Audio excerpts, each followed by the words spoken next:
তৃতীয়বারের মতো টি-20 বিশ্বকাপ চ্যাম্পিয়ন হয়ে ভারত কত টাকা পেল? আহমেদাবাদের নরেন্দ্র মোদী স্টেডিয়ামে ইতিহাস গড়ে টি-20 বিশ্বকাপ জিতে ভারত প্রথম দল হিসেবে তারা টুর্নামেন্টে টানা দ্বিতীয়বার শিরোপা জিতলো। রেকর্ড তৃতীয় ট্রফি ছুঁয়ে দেখলো টিম ইন্ডিয়া। ফাইনালে নিউজিল্যান্ডকে 96 রানে হারিয়ে ঘরের দর্শকদের সামনে চ্যাম্পিয়ন হওয়ার স্বাদ নিল গৌতম গম্ভীরের দল। মাঠেই নেচে গিয়ে শিরোপা উৎসবে মাতে ভারতীয় ক্রিকেটাররা। ট্রফি নিয়ে তাদের আনন্দে মাততে দেখা যায়।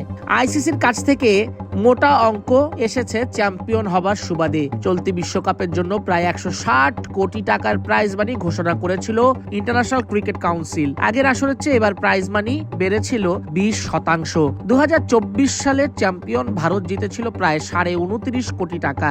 এবার রোহিত শর্মাদের চেয়ে প্রায় 7 কোটি টাকা বেশি পেয়েছেন সূর্যরা। ফাইনালে বিজয়ী হয়ে তাদের পকেটে ঢুকেছে 36.57 কোটি টাকা।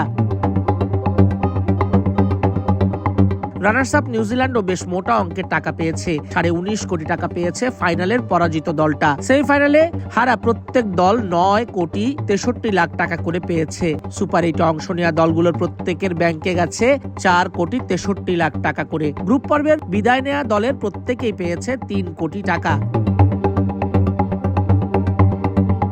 গতবার আইসিসি বিশ্বকাপ প্রাইজ মানির বাইরেও ভারতীয় ক্রিকেট বোর্ড তাদের চ্যাম্পিয়ন দলকে 125 কোটি রুপি পুরস্কার দিয়েছিল।